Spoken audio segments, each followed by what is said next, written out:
सो इस केस में भी हमने फिल इन द ब्लैंक्स को ही सॉल्व करना है, लेकिन हमने ये बताना है, मेंशन करना है कि प्रॉपर्टी भी कौन सी, यानी कौन सी प्रॉपर्टी को इस्तेमाल करके हमने ये fill in the blanks solve किया, या हम एडिशनल करें ताकि अंडरस्टैंडिंग जो है वो हमारी डेवलप हो सके। अब इनइक्वालिटी से रिलेटेड अगर यहाँ पे साइन देखें तो तमाम में हमारे पास इनइक्वालिटी, यहाँ पे भी इनइक्वालिटी है, ये भी इनइक्वालिटी है। तो इनइक्वालिटी की प्रॉपर्टीज होंगी, सबसे पहले जी if X is less than Y this implies that X plus, यानी इंप्लाइज दैट का मतलब ये होता है जी कि जो जो पिछली हमने इनइक्वालिटी डिफाइन की है उसके नतीजे में, ठीक है, दिस इंप्लाइज दैट अगर x जो है वो y से लेस हो, यानी x जो है y से कम हो, तो फिर x प्लस माइनस 5y जो होगा वो y प्लस माइनस 5 से क्या होगा, लेस ही होगा। तो यहाँ पे फिल इन द ब्लैंक्स में हमारे पास क्या आएगा, -5। उसकी रीजन क्या है कि अगर लेट सपोज मैं कोई नंबर की फॉर्म में ले लूं, कि नंबर की फॉर्म में सपोज कर लूं अगर 2 जो है वो, चलें 2 से हम नेगेटिव में नहीं जाते, हम कहते हैं जी 10 जो है वो लेस देन 15 है, तो आप दोनों तरफ से -5 कर दें, यानी दोनों तरफ से अगर मैं -5 कर दूं 10 -5, ठीक है, वो भी लेस ही रहेगा 15 -5 से, बिकॉज 10 -5 क्या होगा, 5 होगा, और 15 -5 10, तो 5 फिर भी 10 से लेस है, ठीक है। ये तो फर्स्ट होगी हमारे पास। इसका मतलब है ये जो हमारे पास थी वो थी एडिटिव प्रॉपर्टी ऑफ इनइक्वालिटी, ठीक है, एडिटिव प्रॉपर्टी, हमने दोनों तरफ -5 को ऐड किया। इसी तरह से नेक्स्ट देखते हैं कि a plus square root 7 is greater than b plus square root 7। तो यहाँ पे उसने क्या किया, कह रहा है a और b का क्या रिलेशन होगा। अब हम पता है कि स्क्वायर रूट 7 अगर हम दोनों तरफ से कैंसिल आउट कर दें बिकॉज सेम टर्म है, ठीक है, तो a जो है वो फिर भी ग्रेटर देन b ही रहेगा, ठीक है। यानी सिंपली आप बात करें कि अगर आप 4 प्लस 5 इज ग्रेटर देन, आप क्या लें जी, चलें 3 प्लस 4, लाइक 3 प्लस 5 कर ले, चल ठीक है। अगर 4 प्लस 5 जो कि 9 होता है 3 प्लस 5 से ग्रेटर है जो कि 8 होगा, 5 को दोनों से कैंसिल आउट कर दें तो 4 फिर भी 3 से ग्रेटर रहेगा। तो इसी तरह जो हमने एक कांस्टेंट, एक सेम नंबर था, दोनों साइड से कैंसिल कर दिया, और ये जो प्रॉपर्टी कहलाती है जी cancellation property of, cancellation property with respect to addition, और ये किसके लिए है, इनइक्वालिटी के लिए है। इसी तरह से नेक्स्ट हम क्वेश्चन देखते हैं तो हमें समझ आती है जी कि अगर a जो है वो ग्रेटर देन -√3 हो तो दिस इंप्लाइज दैट 5a जो होगा वो -5 जो √3 है उससे उसका क्या रिलेशन होगा, ये हमने यहाँ पे बात करनी है, ठीक है। तो अब अगर आप देखें तो मैं दोनों तरफ अगर 5 को मल्टीप्लाई कर दूं, यानी यहाँ पे मैंने 5 को मल्टीप्लाई कर दिया, यहाँ पे भी 5 मल्टीप्लाई कर दिया, और यहाँ पे भी 5 मल्टीप्लाई कर दिया, तो वो बन जाता है 5a,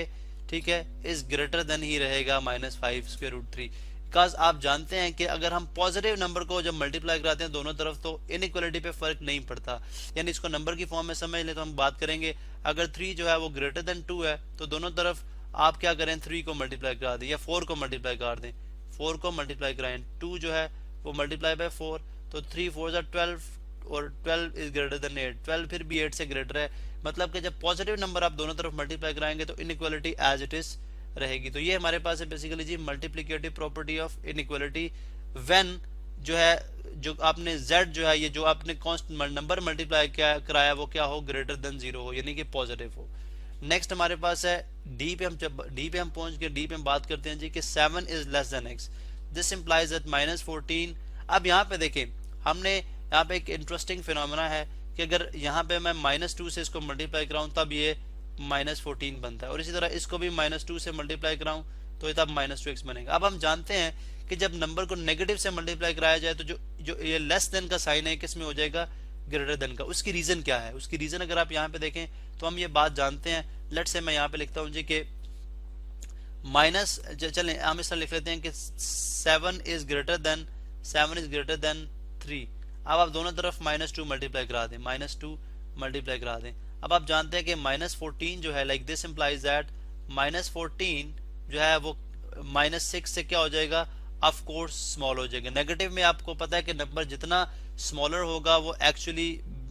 उतना ही ग्रेटर होगा। तो नेगेटिव नंबर में -14 से बड़ा नंबर कौन सा होगा, -13, -13 से बड़ा -12, और इसी तरह से आपके पास सो ऑन, अगर वो हम उनके इंटीजर्स की पॉइंट ऑफ व्यू से बात करें तो ठीक है। अब नेक्स्ट हमारे पास है डी। अब सॉरी डी हमने ऑलरेडी कर लिया है, तो अब आपको समझ आ गई कि जब भी आप इनइक्वालिटी के केस में नेगेटिव नंबर से दोनों साइड्स को मल्टीप्लाई कराएंगे तो आपको इनइक्वालिटी को चेंज करना होगा, ग्रेटर स्मॉलर में हो जाएगा और स्मॉलर ग्रेटर में हो जाएगा। लास्ट हमारे पास है ई, 1/7 is less then 1/3, this implies that 7 is greater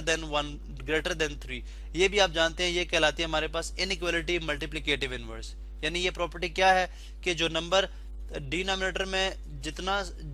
में नंबर जितना बड़ा होगा वो न्यूमरेटर में आके उतना ही बड़ा नंबर हो जाएगा। डिनोमिनेटर में नंबर जितना बड़ा है वो एक्चुअली 1/7 को स्मॉल करेगा, यानी 1 के साथ अगर आप बड़ा नंबर डिवाइड करेंगे तो आपके पास जो है आंसर छोटा आएगा। इस तरह अगर आप 1 के साथ स्मॉलर नंबर डिवाइड करते हैं तो आंसर बड़ा आता है। इसलिए इस केस में 1/7 जो है वो स्मॉलर था 1/3 के साथ। लेकिन जब हमने इसको रिवर्स कर लिया, यानी इसको इन्वर्स किया, इसका इन्वर्स लिया, इसको उल्टा कर दिया, 7/1 कर दिया, तो 7/1 जो है वो 3/1 से क्या हो जाएगा, ग्रेटर हो जाएगा। तो यहाँ से एक और बात समझ आती है कि इनइक्वालिटी के केस में जब आप जो इनइक्वालिटी के जो नंबर्स हैं उनको रेसिप्रोकल लेते हो या उनको जो है वो उनका जो न्यूमरेटर और डिनोमिनेटर की पोजीशन चेंज करते हो, ठीक है, उनका इन्वर्स लेते हो, तो उस केस में हमारे पास जो है इनइक्वालिटी साइन तब भी चेंज होता है।